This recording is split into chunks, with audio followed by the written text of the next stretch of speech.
သိကောင်းမွေးတော့ဘယ်လိုထူးခြားမှုတွေရှိသလဲသမ္မာပဏိတံစိတ်တံသဗ္ဗသမ္ပတ္တိလဗတိဘေကဝေပရိသတ်လေးပါးတို့သမ္မာပဏိဟိတံကောင်းအောင်ဖြူစင်အောင်စောင့်ရှောက်ပြီးတော့ထားတဲ့မိမိတို့ရဲ့စိတ်ဓာတ်ကလေးကသဗ္ဗသမ္ပတ္တိသံပတ္တိအကျိုးအမျိုးမျိုးတွေကိုဒေတိပေးစွမ်းနိုင်တယ်သံပတ္တိဆိုတာပြည့်စုံခြင်းဝိပတ္တိဆိုတာပျက်စီးခြင်းယနေ့ဘုန်းကြီးတို့ပရိသတ်ကသံပတ္တိနဲ့ဝိပတ္တိဘာကိုလိုလားတာလဲအားလုံးပဲပြည့်စုံမှုကိုလိုလားကြမှာပါပဲအဲ့ဒီသံပတ္တိကလည်းပဲမနုဿသံပတ္တိသက္ကသံပတ္တိဗြဟ္မသံပတ္တိလို့၃မျိုးမနုဿသံပတ္တိဆိုတာလူဖြစ်ရင်လည်းလူဘဝကြီးမှာလူချမ်းသာမျိုးဖြစ်မယ်ယနေ့လူပတ်ဝန်းကျင်ကိုကြည့်ရင်ချမ်းသာပြည့်စုံတာနဲ့ဆင်းရဲတာဘယ်ကများလဲ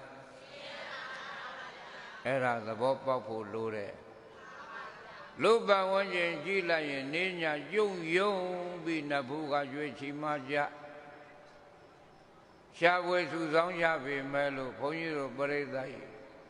ငြိမ်းချမ်းမှုတွေမရကြဘူးတဲ့မိသားစုတွေပူလောင်နေကြလူပတ်ဝန်းကျင်မှာတချို့ဟိုးဆန္ဒတ73ဓာတ်အမြင့်တိုက်ကြီးတွေနဲ့ကောင်းမေဆိုတဲ့ကားတွေစီးပြီးတော့အလှပြင်သွားလာနေကြလို့ပြည့်စုံတယ်များမထင်တဲ့အနာဂတ်ကြီးအဲ့ဒီလူတွေသားပူသေးဒီတော့လူပတ်ဝန်းကျင်မှာလူရလို့ဖြစ်လာရင်ဘုန်းကြီးတို့ပြိဿရင်ငြိမ်းချမ်းသောပြည့်စုံသောမိသားစုဘဝလေးရဖို့လိုအပ်တယ်နော်ဒါကြောင့်မနုဿသံပတ္တိလူဖြစ်ပြန်ရင်လည်းလူချမ်းသာ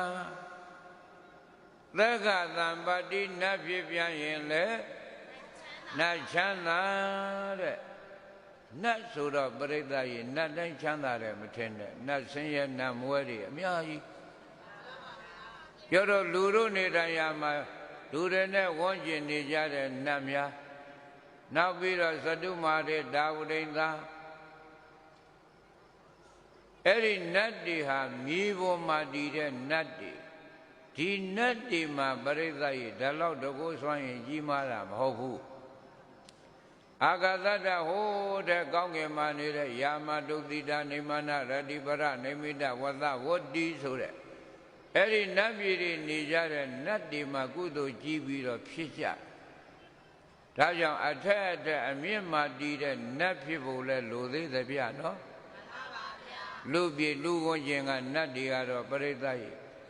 အဲ့ဒါနတ်ဆင်းရဲတယ်လို့ဒီလိုသတ်မှတ်ရဒါကြောင့်နတ်ပြည်ပြန်ရင်လည်းပဲနတ်ချမ်းသာဗြဟ္မသံပတ္တိဗြဟ္မဖြစ်တော်လည်းပဲဗြဟ္မချမ်းသာတဲ့ဗြဟ္မတိုင်းပရိသတ်ကြီးချမ်းသာတယ်မမတ်ပါနဲ့ပြုကြတဲ့ကုသိုလ်စွမ်းအင်နေပါကြတော့ဗြဟ္မဖြစ်ပြန်လဲဗြဟ္မဆင်းရဲတွေတဲ့စည်ရင်ဝင်သွားတာပဲ31ဘုံဘဝရှိသေးလို့ကျင်လည်ရရင်လူဖြစ်ရင်လည်းဘာဖြစ်မှ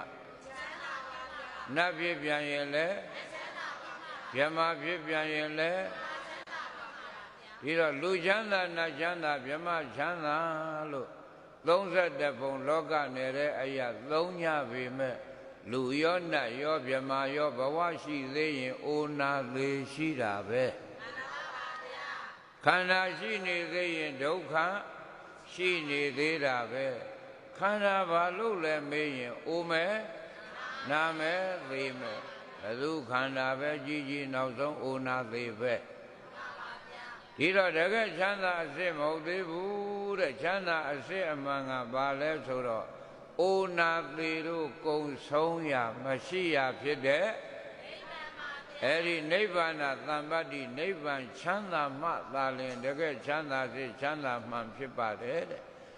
အဲ့ဒီနိဗ္ဗာန်သံပတ္တိနိဗ္ဗာန်ချမ်းသာကိုလည်းပဲစိတ်ကောင်းကဒေတိပေးစွမ်းနိုင်ပါတယ်လို့ဣတိဣသောဘဂဝါဘုရားမြတ်စွာကအဝါဇံကောင်းစွာမဲ့သွေမိမ့်မှတော်မူခဲ့ပါပေသတည်း